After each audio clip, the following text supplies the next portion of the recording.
Welcome to the Collective Experience by the BrwnGrlz Collective, a dynamic platform where we celebrate innovation, creativity, and the power of Black excellence. Each episode, we sit down with change makers, visionary industry leaders, and groundbreaking entrepreneurs across the worlds of fashion, tech, education, business, and more. This is more than just an interview series. It is a space where stories are shared, wisdom is exchanged, and inspiration flows. Together, we are building a community that thrives on collaboration, empowerment, and the drive to uplift one another. So get ready to meet these women redefining industries and shaping the future. This is the Collective Experience, where we take center stage.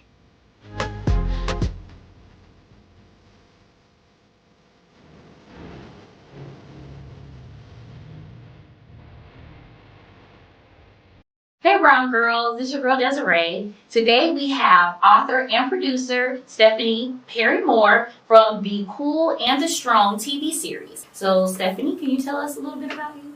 Absolutely. After I say hello everyone, and I'm so excited, Desiree, to be with you and your audience today. I'm an author and a dreamer. That is me. I have written 80 books. This is my newest series, the Magic Strong series, and it's a 5-book series. Most of my stuff is 5 books, and I just wanted to have television and film stuff since I was probably in elementary school, middle school, high school, and so finally getting a chance to have the dream realized here in South Carolina. I have to get you reading on your level. Is it all my fault? Is this my 4th school in 2 years? Not sure if bringing him here was the right idea. Will? I can't do this. Those are real students out there. And something's up. That teacher you've hired, is he from Mars? Are you ready to spark open your mind? Congratulations, girl. So I literally saw the 2 episodes. I loved them. Okay. You know, I'm a big kid, but I do feel like they resonate well with the older audience as well. Okay. So I did want to just ask you a few questions because I saw in a past interview where you talked about the education system and how you got introduced to writing. So could you just tell us a little bit about how you actually just kind of started writing? Absolutely. So again, with 80 books in print, the world knows me as an author, mostly for children and teen kind of books. YA stuff is if you Google me, see that stuff. I've got most of my 80 books in that space. Like probably 60 of my books are for kids and teens. But again, I always wanted to just think about my own upbringing, and I'm a product of educators. My father is a superintendent right now in Georgia in Liberty County, and my mother's a retired educator. I'm serving as well in the school system. She was a family and consumer science teacher. And so educators raised me, they believe in that, but you know, when you want to write or you have a dream, you like to not get in your own way. Well, for me, I was a writer, and I did get in my own way when I wasn't the best at the craft of writing growing up. So I understood what it meant to need extra support and to have to go backwards to spring forward kind of thing. And so that's when I had a homage to write for what they consider high-low. So it's high interest books on a lower reading level to help grow young people up. Major love to our sponsors for stepping in to make all of this happen. Special shout out to Out the Barns Entertainment and to Camera Guys Inc. Music is provided by Sedasia and Drado. Make sure to check them out. Your contributions keep us going and help us grow. Atlanta Public Schools brought me in a few years ago, and they wanted me to give a workshop to students that were not on grade level. And we were talking to kindergarten to 3rd graders who were reading on a pre-K level. Desiree, I didn't know what that meant. I didn't understand what that was about. But when we started doing like the title and the cover page, their name might have been Desiree. And then when they started writing it out, Desiree was started with a T or a W. And then I really understood, okay, this is significant. Coming out of COVID and all those other things, that's when the series was born. My first chapter reader book, to be able to show young people that, give them a roadmap on them being interested in seeing themselves in a book, but yet to understand that you can still get the fundamentals down, because if you have success with one reading level, hopefully that'll go from Further. grow them up. There you go. And so, two questions just to follow up, because coming in, well, just thinking about you growing up in the environment where you have educators, Okay. right? And the importance of education. And sometimes a lot of us, we don't have that support for our dreams, so, how do you feel that support helped you on this journey? And is this, kind of why you want to help support the dreams of the kids? Absolutely. My father and my husband and myself, we have a workshop that we do in schools called Operation Read, Reach Every Attainable Dream. And we basically believe that motivation is missing with young people because a lot of kids that are not successful or that want to go to reach their moon, their big dream, need to understand that their dream is important and protected. And the best way to make sure it can happen is through education. I agree, because I have a nephew and I watch him every day, and he resists reading and doing homework, but he is quick to grab the iPad because he can say, "Hey Siri, search for this." I feel like that we're in an age of information, but don't know how to use or access information. So I do think that what you're doing is phenomenal, because reading was my life. That's how I escaped, and I think, a lot of the books that I read that were magical gave me that experience. And I love the fact that the character's name is Magic. So I definitely was going to ask you about that. But before I get there, I'm going to make sure I get to the questions that I want to ask. Please. Okay. Let's talk. All right. So can you walk us through the journey of The Cool and the Strong from the concept to the series? Yes. And were there any challenges or milestones that you encountered along the way? Having been on this journey for so long, Desiree, I think every day is a challenge. One of Miley Cyrus's songs, The Climb, is one of my favorites, as it keeps me motivated to know that it's not always the destination. You've got to learn to enjoy the journey. And so as a little young educator, if that's, kindergarten going to first grade, or, at fifth grade going to middle school, or, middle school going to high school, those years, just keep moving, keep going. Even if you have to spring back to check yourself, get better with your weaknesses, you can go forward. And so for me, it was moving to South Carolina and the husband working with Shane Beamer and the University of South Carolina Gamecocks, go Gamecocks. And so pretty excited that they started the Beamer Family Foundation. Coach Beamer and his precious wife, Emily, believe in education and came to Derek and myself to help them with that portion of their foundation. They're doing so much great work, but they knew we were also in the education space with my books and with all Derek has done as a character type coach, life coach for young athletes and athletes that are doing big things. That we put all that together. And ironically, as a lady of faith, I believe that the Lord was working and set it up for such a time as this, because the school district that we're working with actually reached out to my husband and was like, "Hey, listen, we've got some students that need some extra support. Would you guys come on in and work with us?" And it just all worked at the same time. The series was coming out. I never thought that my latest series would finally be the series that got me to a television show deal. But if you're a Gamecock fan, you know that Williams-Brice is right beside SCE-TV. And to be able to see that the two of them were right beside each other, we just went down that road and started having the conversations and got connected to the education department for SCE-TV with Dr. Bowman and Dr. Cook and Tabitha over there. And so off we went and was able to start some magic, pun intended for sure. See, two things caught me, because we talk about this a lot, you guys. So if you watch any of our previous episodes, then we always generally ask about setbacks and failures. Yes. And you said something beautiful. Because failures and setbacks, they're not really still failures and setbacks. You're supposed to learn from them. And I tell people all the time, when you go back, you have the experience that, a lot of times we're like, if we go back with the information that we know, we would change all of this. Well, that's exactly what's happening. You're just learning from the experience on what to do when you go back to that level the next time. So never failure and setbacks. And then also the power of asking, or you just talking, hey, you're here and this is here. Let's just go down this avenue and see what happens. Let's see what happens. Yeah. Of course, we can say you know, right? And then you can ask 15 more times and maybe push them to yes. That right there. Yes, yes.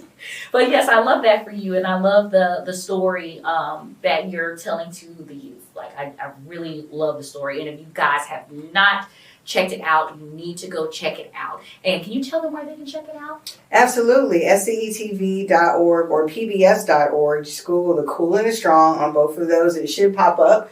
Episode 1 is called You Can, and episode 2 is Think Big. We just shot episode 3, Work Hard, and we're just excited to keep telling the stories. I think even in that one, or maybe it's, yes, in episode 3, it was our teacher, Mr. Gray. He's teaching these students, and as you said, you found as an adult that there's some things that the show has, because we'd like to give a lens to the teacher and the educator who's the principal in the school as well, that hopefully anybody out there, whether young or old, if you're a dreamer, if you need some motivation, want to laugh a little bit, want to be taken on a fun journey, and just want to see something different and cool put together in South Carolina by an amazing group of filmmakers that believe in not only telling great stories, but in the craft of making it, and somewhere therein, again, lies magic. Because there's a lot of special effects, you guys. It was, yes. Like, and that is a company out of Columbia, South Carolina as well. So shout out to Columbia. That's right. We got some amazing talent here. Yes, we do. And girl, I Able can VFX, sit here and talk let to me you give it a shout about out. everything. Yes, let's talk. So, speaking about the series, Yes. the main character's name is Magic, right? And so, I want to ask about, how did you come up with the name? And then at the same time, were these characters, is there an individual person that this character is based on, or is it like a collective of people? Because you have three main characters, Magic, I can't remember the little girl's name, and Reva and Rex, the twins. Yes, the twins. Yes. So it's so fun. I think your first question was Magic. The name. Yes. In terms of me with my books, Peyton Sky was my first series. It's a high school coming of age series. My name at that time and that age was Stephanie Perry. I just switched the initials, and I always look at a name, last name that could be more than just what it is on paper. So Sky's the Limit was for that. I've got Morgan Love. It's a second grade series where the little girl needs to learn to love. Yasmin Peace, middle school, where the world at times for middle schoolers is everything but peaceful, And so for this one, Magic Strong, I'm a big fan of Magic Johnson, real life. So real shout out to him and that name and what that Irving Magic Johnson I knew. But to what if a kid's name was Magic in real life? I appreciate what he's done in his life, he and Cookie, and the things that they've accomplished. So I feel like the name in and of itself, it always stood for more, particularly from a male's perspective in sports. But then when you couple it with the word strong, I work for a law firm. A lot of people don't know that. My day job, I like to call it, is an anecdotal interviewer. So I get to work for a company called Griffin and Strong. And, Attorney Strong that's there, that name has always just resonated with me. Not only is a lawyer strong people, but the name Strong. I mean, come on, you can play off of that. What does that mean? So when putting the two together, Magic Strong, the name was born. Rex and Reva, don't know where I came up with that. In terms of the characters, it just was a story I wanted to tell. I think the publishers and the school district wanted a male African-American character as the lead. And so I was able to craft Magic Strong from there. And I knew he needed some friends. And I did want them to be related. So I thought that brought in an element to have them as twins. And that's where the girl and the guy came from. Because I love their personalities. You have the sassy, which, for, Black women, that sometimes, well, not sometimes, can be a very harsh word for us. Yes. But, when the first episode, when he talked to her about actually, that just means that you're a leader, right? When you're sad, you have to be sassy. I don't even think silly that's silly. For Rex character. Exactly, like you're creative. You're thinking out of the box. Exactly. So I really loved how you brought those elements to the main stage, because I'm telling you, I was sitting here like, how can I get this so I can do this? Because as far as being strong and sassy, I don't see sassy as a bad. If anyone says you're sassy, you're right. Yeah. And what are you? Right. So I love that. And moving to the I think a lot of people sometimes they misunderstand. yeah. And so I'm excited. This is the Brown Girl Collective because I feel like we don't tell our stories enough. And when I probably got 20 years on you, I think we talked offline, so I do about 20 years on you. So when I was growing up in Petersburg, Virginia, I was born in Charleston, South Carolina. Shout out to Charleston for that. So I'm excited. My mom is from Aiken, so a lot of my upbringing has been in South Carolina. They went to South Carolina State University, my parents. And so, but I was raised in Virginia. And I was raised right around where Virginia State was located, another HBCU. And a lot of people that said, hey, you are, at that time, this was in the 70s, you're a sweet brown girl. Brown was our color then. I know nowadays Hispanics have called more brown, but I was raised as a brown girl. And they were like, you're a double minority. And so I'm like, well, what's that? Well, you're gender, you're female, and by color, you're not white, And so I was just like, huh? But they always told me that that's where you're going to have to be strong. You're going to have to be. But when you go and have life experiences, a lot of times people don't understand. I could be at a grocery store and I'm the first one there to get fish, but somebody else will walk up and they're not female, they're not me, and they'll take that person, and I've been standing here. And so we have to be strong. We have to be assertive. And it's 30 years to get my dream, and that's because I got my own way, but that's also because society didn't see the Shonda Rhimes of the world or the Ava DuVernays or the Oprahs of the world. And so I'm excited that we're able to, it doesn't matter with film. You can be in a room with a bunch of different people. As long as we love film and we love to tell it, whether you're silly, whether you're strong, whether you're sassy, whether you're sad, whether you're anything, you see the S words. I always love that. Stephanie, see the S words. But see, you also said more, so now I expect more. Wow. Like, when you talked about that, I was like, oh, I see more. Oh, more. So your name is exactly kind of what I don't know, did you pick that on purpose? So I married Amor. Yes. Yes, and so that's very fun. Perry is my maiden name, but everything that Tyler Perry has become, I think, in and of itself, that is now, in terms of the world of television and film, has made itself a creative space. Though my father is, as I mentioned, a superintendent, he went to South Carolina State for music.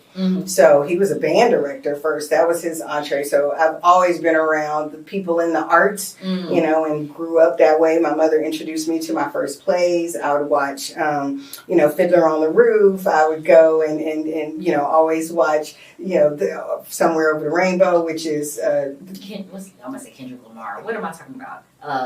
Gosh, it's Wizard of Oz. I mean, exactly. So plays, Broadway is just my way of growing up. And so, yes, I like to, think outside the box with names, and I'm excited that I have one that does mean more. Behind the scenes, there's a lot of hard work that goes into this production, and we couldn't do it without our amazing sponsors, advertisers, and crew. So, in watching Cool and the Strong series, I kind of saw the Magic School Bus, and it was like a unique twist because you have a black male magic teacher instead of a white redhead cartoon, right? So this is like live action. How do you kind of feel about this comparison, and what ways do you believe that your series stands out on its own? I appreciate that. Well, I've never seen the Magic School Bus. I believe it. Yeah, so it's so fun that people say that, but I think that a lot of people in the world of arts always say there's no new idea. It's just a new way you want to maybe tell an idea. And so when you think and look at formulas and anybody out there wanting to create, what do you like watching? Why do you like watching it? And what's the new version of that you could sort of tell that makes it modern and cool and hip and those types of things. And so with the book series, it's only Mr. Gray, the teacher, and the 3 students. In the television show, it's different because the television show adds other characters. Like the janitor. The janitor, who happens to be my husband. Fun fact. My daughter, I have to give a shout out to her because she's the director of the series, and Sheldon Moore. So we're really proud of her too.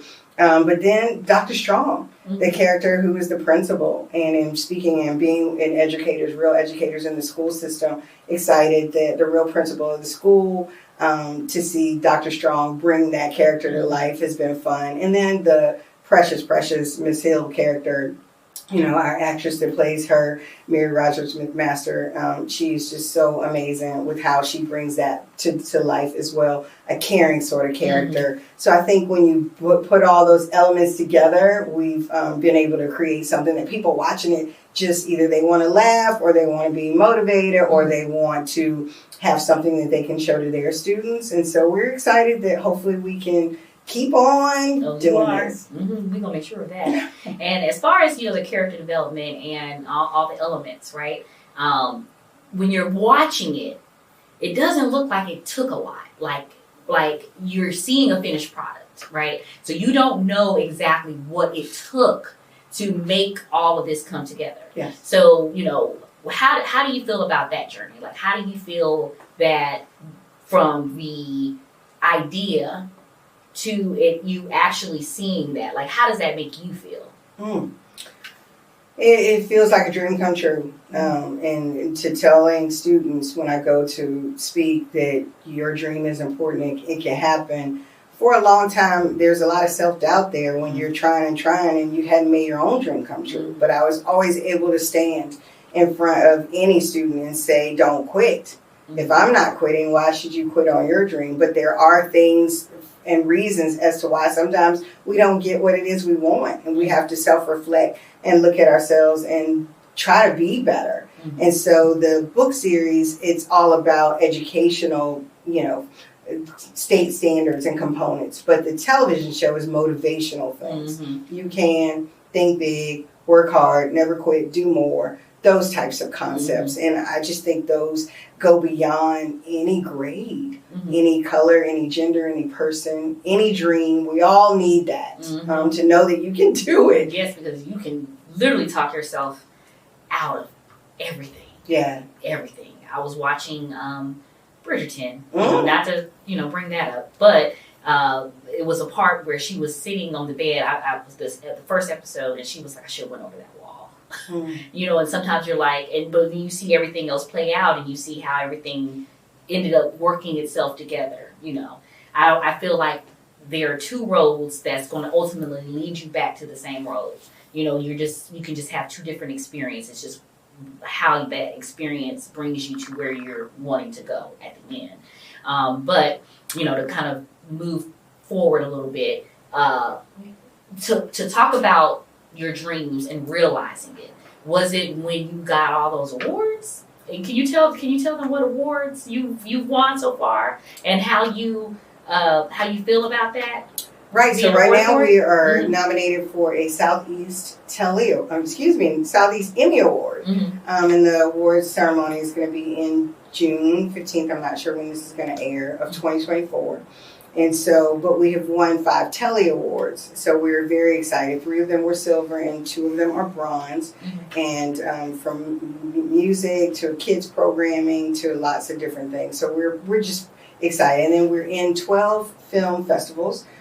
So international as well as now. And we're waiting to hear from a few more of those. So, and not everyone we entered we were selected for. So it's still a great process. And in episode 3 of the show, the magic teacher is telling the students, Mr. Gray, he's telling them, hey, somebody was digging for gold 99 times and they walked away, and sometimes you hear the story on, and the next person that came and walked up, they dug, and guess what? They found the gold. Well, no, he tells the story. That person came back and they dug one more time and they found the gold. And so you don't know when it's going to happen. Will it be the first time you dig? Will it be the 1,000th time you dig? The point is, don't stop. Don't stop. Because if I feel like when we see visually, and this is the magic for me, when you see it visually, it's not really for anyone else. It's your vision, right? And visually you can see it. So if you visually can see it, it's there. You can reach it. But a lot of times we don't take that. We have to physically see it. You know what I'm saying? Like TV, right? You can physically see what's being played on television. So when you're looking at, someone being successful, you're like, okay, I'm seeing them be successful. But you can also see yourself being successful in your mind and actually just believing that that's true for you. I love that, Desiree, because I think with Operation Read, with the program we have, I did not realize how many young people don't have a dream. Because that was never my story. I might not have reached it till now, but it wasn't because I didn't have one. Even my husband, he wanted to play in the NFL. You know, you ask a lot of kids, they want to, you know, reach big things. I feel like that needs to be taught. Have a dream so that you can go after it. We sit with a lot of ninth graders. That's the target grade that we do Operation Read with, because it's a pivotal year for when there's a lot of dropouts. That's the highest dropout rate year. And so you're talking to ninth graders or kids that are, again, not on grade level, reaching their goal, and you go around with these failing students, and a lot of times they're like, hey, what's your dream? Oh, I want to be a doctor. I want to be this. I want to be that. Well, you're sitting in the ninth grade with D's and F's. Last time I checked, no doctor is making. But when they think about this is where you want to be, and your whole high school transcript starts in the ninth grade, and you can change it right now, then it's like an eye-opener for them.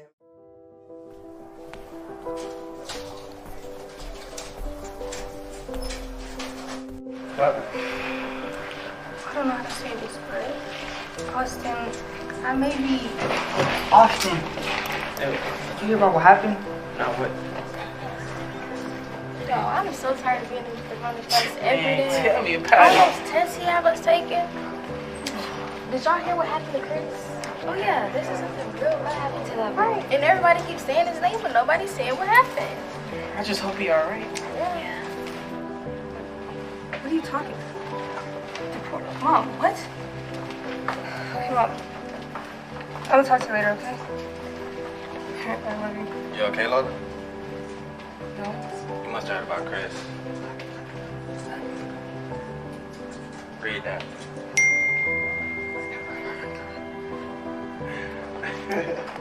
Drinking and driving is crazy. That's what you did.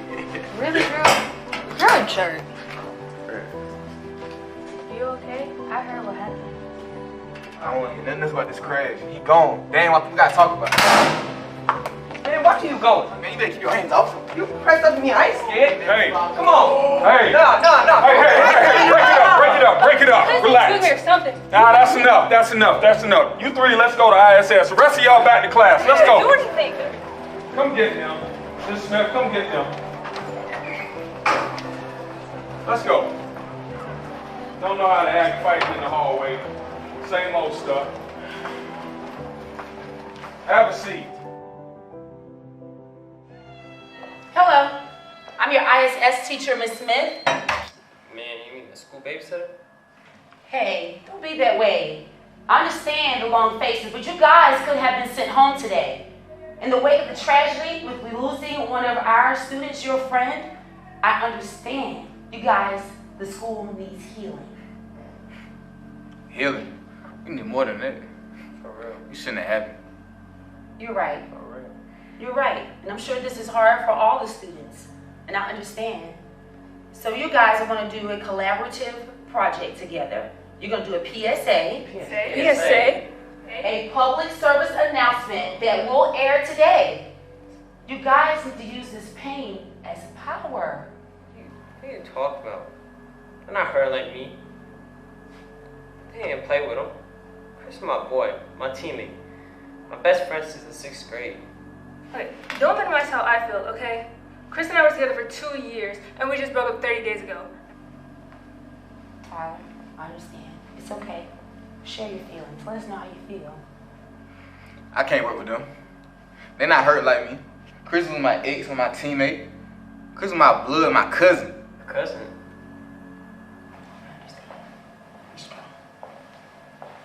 I didn't know Chris was your cousin. Sorry that I made such a big deal out of that show this morning. We straight? Yeah, we cool. Alright.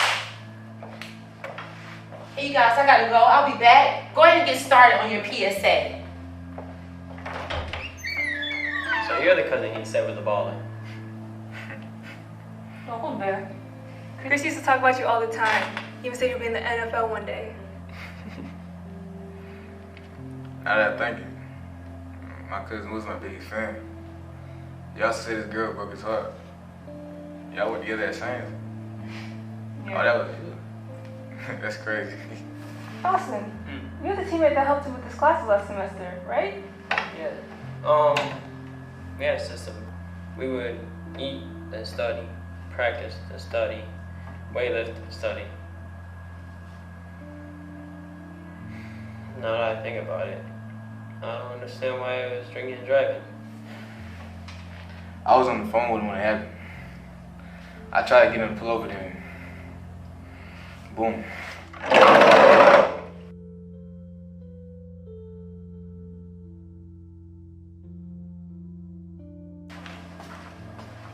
Listen, I know you're hurting right now, and so am I. On top of losing Chris, my mom might get deported. Yeah, problems all around, man. My girl may be pregnant. Yeah, I feel it. My people might be getting divorced. So what are we gonna do to get people to listen to us? Whatever we do, we gotta make them listen, so we gotta keep it real with them. I have an idea. How about we get all the school influencers to help us? She said we had to do that. Okay, we are going to do it, but she didn't say we can't get others to help us. I like it. Life is sometimes not easy, especially when you want things to go right and then they go left. We've all got stuff that weighs us down. Problems, drama, issues. When trauma affects our school, everybody suffers. You can win despite the challenges and despite the circumstances. Gotta make good decisions and leave all the mess at home. You gotta know, you're not the only one going through things, but at the end of the day, you're at school to get your education. Always make smart choices. If you make a mistake and need help, please reach out. Above all, know through the good and the bad, you can handle it. So, handle it!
That was pretty much all the questions that I have. I mean, well, not really, because I can ask you 1,000 questions. But I want you to, before we leave, tell our viewers how they can find you on social media, what your social media tags are, and of course your website.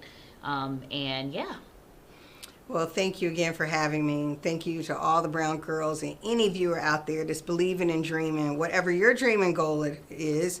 I hope you know a few things. You can, think big, work hard, make it happen out there. And do more. Yes. Don't you love that one? Yes, I love that one. Yes. My social media is Perry Moore Entertainment. I'm on Instagram. That's the website, perrymoreent.com. Stephanie Perry Moore in terms of an author. You can find that out. Hopefully, if you Google me, things will come up. Be in touch. Anybody out there dreaming and wants to access, that's what I always would say. I'm on LinkedIn as well. I'm just looking for people that, regardless of where you feel you are, I think access is important. Mm-hmm. So excited to be with you today and your audience. It's been great. Thank you so much. See you later, Brown Girls. A big thank you to our advertisers, sponsors, and to you, our viewers, for being a part of this journey. We can't wait to see you next time. Oh girl, I love you just like Mary Jane. I give you everything. Damn, I hope you feel the same. Come and make it better, just like Mary Jane. Oh girl, I can't complain. I need your touch, can't get enough. Come and beat me up, it's just like Mary